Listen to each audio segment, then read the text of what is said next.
A few years ago, I did a similar video to this one, answering a mom's question as to how do you keep the formula from clumping once it gets into the bottle.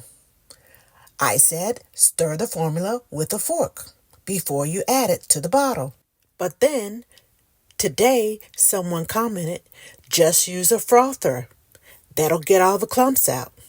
So I did this video to remind you of what this looks like.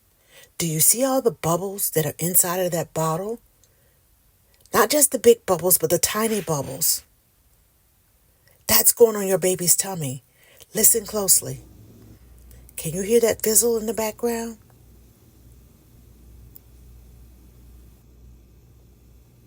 Yeah, that's the sound of 50 million bubbles popping. That's extra gas going on your baby's tummy. Don't do that to your baby.